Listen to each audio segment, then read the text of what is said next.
Good morning.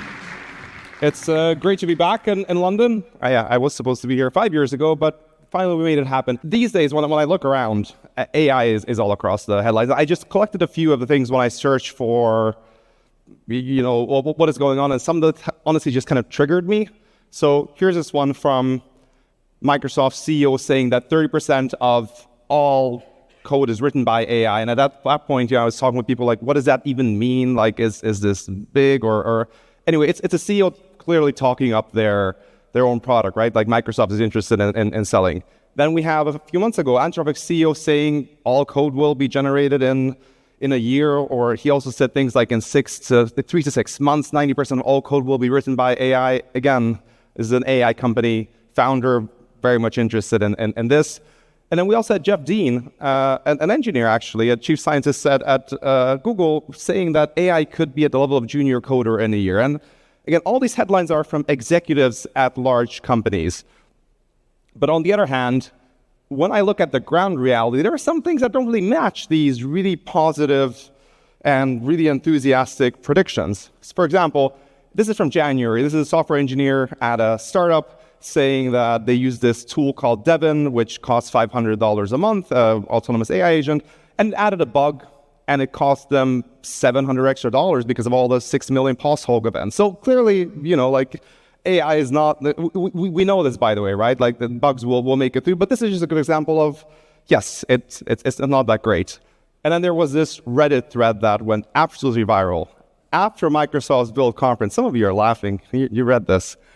After Microsoft's Build conference, Microsoft showed how they released the Copilot agents in the .NET code base. And Microsoft engineers were really trying too hard to help this agent land a fix in a production, a really complex code base, a .NET code base, and they failed spectacularly. So for example, the agent would add tests that break, engineers would prompt them to break it, and there's a lot of laughing going around. Now, on one hand, I do appreciate that Microsoft was really transparent about this. No other startup has shown their agents do like this. But again, we see that this thing is just really limited. So there's a big disconnect. We have the executives talking about one thing and the other.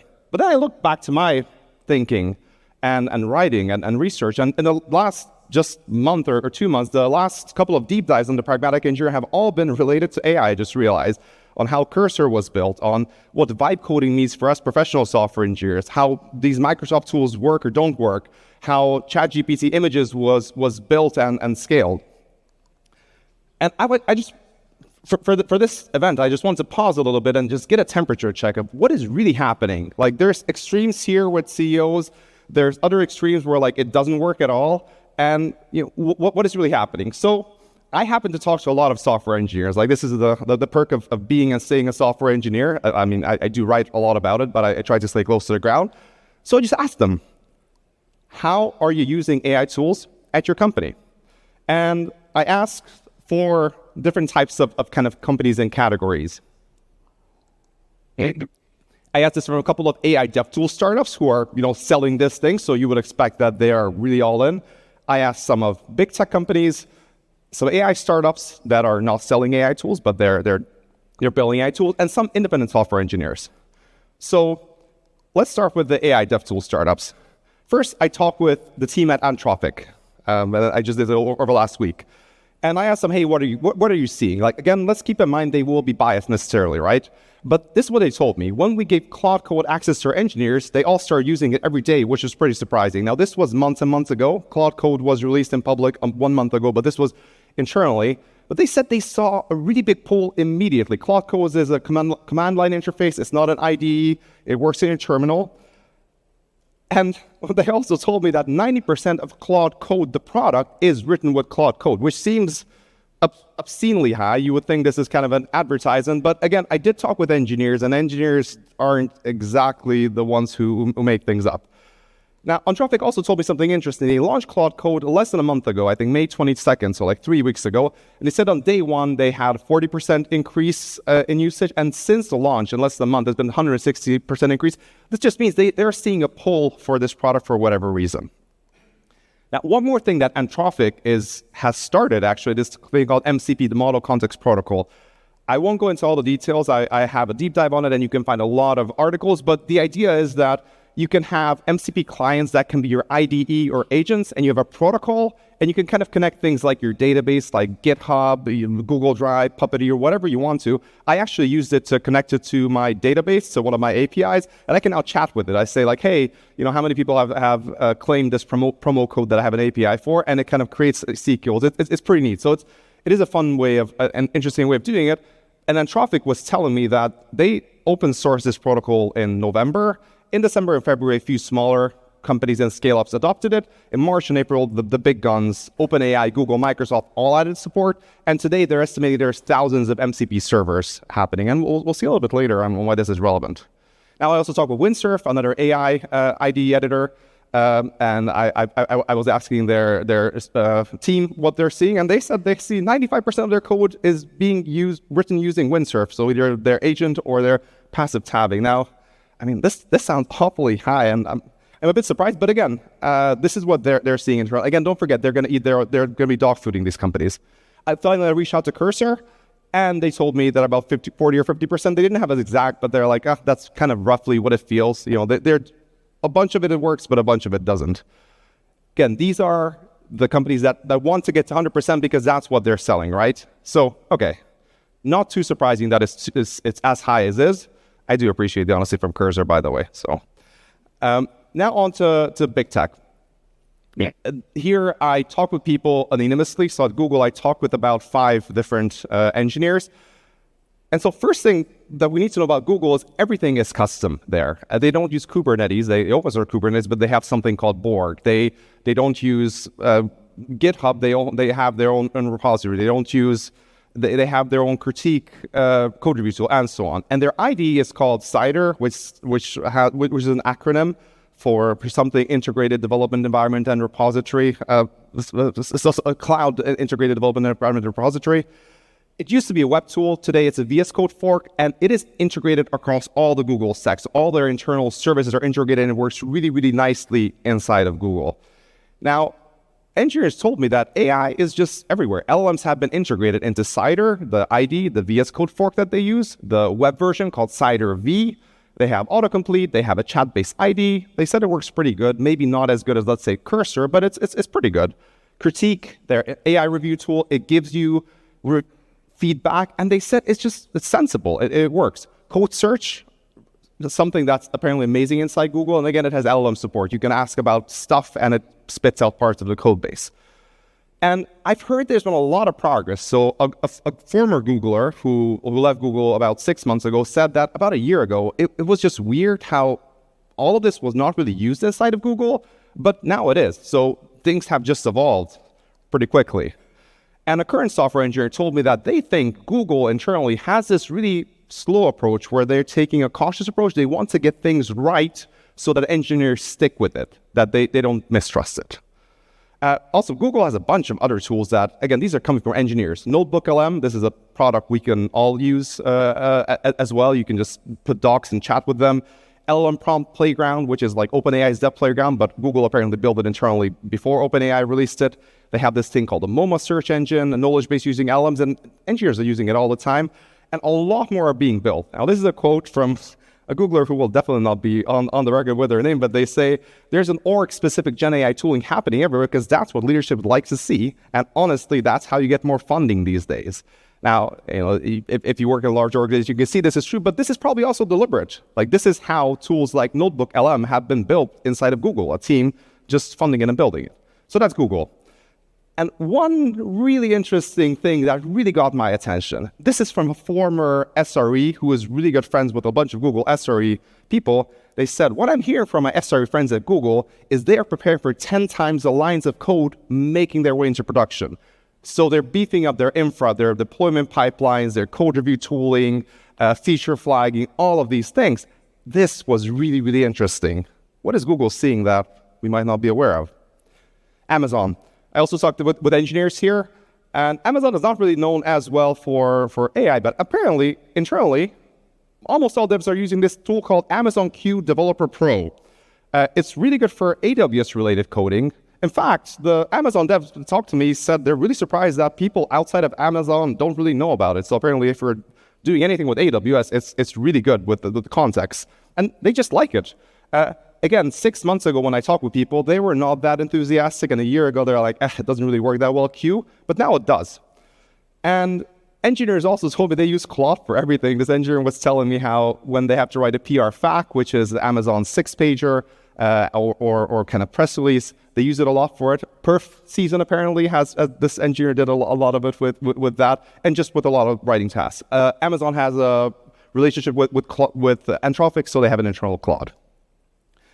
And one interest, with Amazon, the most interesting thing with MCP servers, we mentioned how Anthropic came up with MCP servers. Now, let me take just a little bit of detour about how Amazon is this massive API company. In 2002, based on, this is how Steve Yegi, a former Amazon engineer and well-known person in the industry, summarized what happened there. Jeff Bezos had this big mandate. It went along these lines. 1, all teams will expose their data and functionality through service interfaces, aka APIs. 2, teams must communicate with each other through these interfaces. 3, there will be no forward or forward inter-process connection allowed. And I think 4 was something like, if you don't do this, you're fired. But Amazon has done this, and internally, this is how AWS was partially born as well. All their services that they use internally, they can expose externally because they have all these APIs. They've been doing this for more than 20 years. And if you have a service with an API, it is trivial to bolt on an MCP server so your ID or your AI agents can use it. And this is Amazon what is doing. This is, I've never heard this before until I talked with this person, and you're probably the first one to hear this, but most internal tools and websites inside Amazon already have MCP support. Automation is happening everywhere. So people were telling me, devs were telling me that they're automating ticketing system, emails, internal systems, and devs are loving it. Some of them are automating a huge part of their workflow. Again, no one's talking about it, but it's happening. So I wonder if Amazon, by being API first since actually that's 2002, apologies for the typo, they might be MCP first starting in 2025. With big tech out of the way, I wanted to talk to some smaller startups that have no real pull for the AI dev tools themselves. They do have a pull for AI. And I talked with a startup called Incident.io. They didn't start as an AI startup. They started as an on-call platform. But with AI, it's kind of an obvious place to integrate and have resolution and all that. So now they're turning it to pretty much AI first. And I talked with Lawrence Jones, who will later be doing a talk at LDX3. And he said that our team is massively using AI to accelerate them. And they share tips and tricks in the Slack. And he just generously shared a few of these with me. So one of them is an engineer saying, hey, I just used another MCP server for the first time, and it works really well for well-defined tickets. So this engineer realized, oh, if you have a really well-defined ticket, you can pass it to an agent, and they can come up with a first pass, and sometimes it's pretty good. And they just share this to the chat saying, hey, this works for me. Why don't you try it, see what you think? And there's a lot of chatter, and they're sharing all of these things. A second example is another engineer saying that their new favorite trick is prompting to ask for options. For example, can you give me options for writing a code that does this and this that I need to do? What do you think I'm seeing this error? Can you give me explanations? How would you train the prompt? And so on. And what I really love about this is inside of the company, they're experimenting. They're seeing it works for me. Do you think it works for you? And you can see the reaction, discussion, etc. There's a lot more examples, but they're really coming around to it. And Lawrence closed with this. They said the biggest change has been from Claude Code, just released again 3 weeks ago. I just checked yesterday, so this was on Sunday, and their entire team are regular users. Again, this is no affiliation with any of the vendors, but they're starting to use startups. Now, I also talked with a biotech AI startup who asked not to be named, and I'll tell you why in a second. They do really cool stuff. They use AI and ML models to design proteins. They've been founded 3 years ago. They have a team of about 50 to 100 people. They have a lot of automated numerical pipelines built on Kubernetes. They're using Python tons and so on.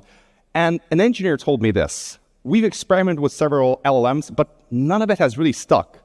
It's still faster for us to write the correct code than to review the LLM code that will and have fixed all its problems. And this is even using the latest models, even using like Sonnet 3.7 or maybe even Sonnet 4.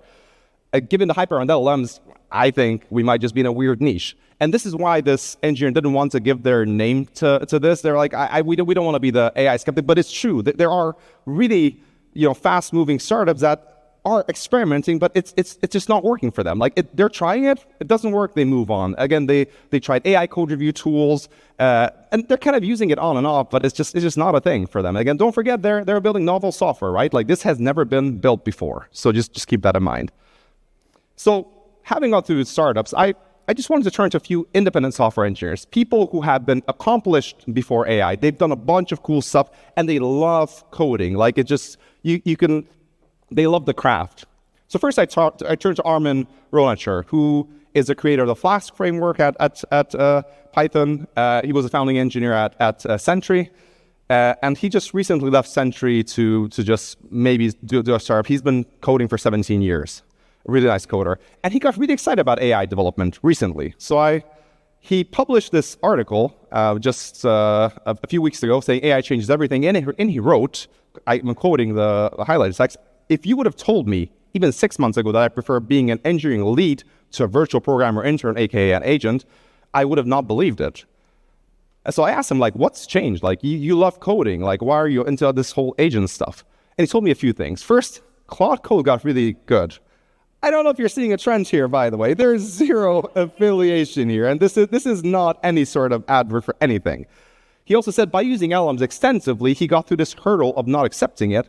And most importantly, he said that the faults of the model, hallucination, are avoided because the tool just runs itself and sees the results and it gets feedback. So I was like, okay, that's interesting. Let me talk with Peter Steinberger. He is the creator of PSPDF Kit. He is an iOS junkie. He is inside iOS internals. He has strong opinions about the API changes. PSPDF Kit was one of the, I think it's still the most popular kind of PDF-related iOS tool. And he sold his startup, I think, a year and a half ago or so. And he's been tinkering on the side. And he didn't really do much. And then, again, he published an article that caught my mind. And in it, he said, "The spark returns. I haven't been this excited, astounded, and amazed by technology in a very long time." So I reached out to him and I said, hey, Pete, what has changed? And he told me he feels there's some inflection point where it just works. As an iOS junkie, who loves Objective-C and to some extent Swift, he told me that languages and frameworks just matter less because it's so easy to switch. He's now coding in, I don't know, TypeScript and other languages I don't think he would have touched because of these tools. And he's saying that a capable engineer can just have a lot more output. And then he posted this on social media. He actually sent this over to me. He's saying that all his tech friends are just in awe and have trouble going to sleep. And it's such a mind-blowing technology. And it's kind of ironic because we exchanged messages with him at 5 a.m. when I was already awake for some other reason, and he was awake coding. And another engineer said that he's seeing a lot of burnt-out developers come back into the field to create stuff. So I now reached out to Brigitte, who is also doing a talk here at LDX3. She's a distinguished engineer at ThoughtWorks, and she's been very thoughtful about exploring, understanding what works and what doesn't in AI. She's methodological. I love her articles. She does a bunch of them. You should check them out. And I asked her her take, and she said that she feels that LLMs are this tool that we can use it at any abstraction level. And this is the difference. We can now create low code like assembly, high-level languages, or even human language if we want to. She thinks that this is like a lateral move. Like it's not just a new layer on top of it. It's like across the stack, and this is what makes LLMs really exciting. Again, this is someone who's been thinking about LLMs for quite a while and very accomplished engineer before LLMs. Finally, I turn to Simon Willison. He is the creator of Django, an independent software engineer, and he's been blogging on the side for like 23 years. Andre Karpathy, co-founder of OpenAI, posted this just a few days ago, saying he loves his blog and reads almost everything. And Simon's blog is known as the LLM blog because he's been tinkering with, since ever ChatGPT came out, on what works and what doesn't. Again, really good writing. So I asked Simon, how would you summarize the state of Gen AI tooling? And again, Simon is as independent as can be. Like, he has an open source project. He makes enough from that and from donations of the blog. Like, that's his income stream. And this is what Simon told me. He said, coding agents actually work. You can run in a loop, do compilers and all that stuff. And the model improvements in the last 6 months have been some sort of tipping point, and now it's becoming useful. So to sum it up, this is roughly what I've heard. AI dev tool startups do heavy usage, not too surprising. Big tech is very heavy investment and growing usage. AI startups, maybe a hit or miss. Some are using it, some are not. Independent software engineers, they're a lot more enthusiastic than before. This is interesting. But there are still a bunch of questions left. as I was looking through, like, it doesn't feel to me like the slam dunk of, oh, the future is here. Not at all. And I'm going to give you 4 of my questions. Number 1, why is it that founders and CEOs are far more excited than engineers? Now, some of the engineers that we've seen who are excited, like Armin and Peter, they will probably be founders themselves.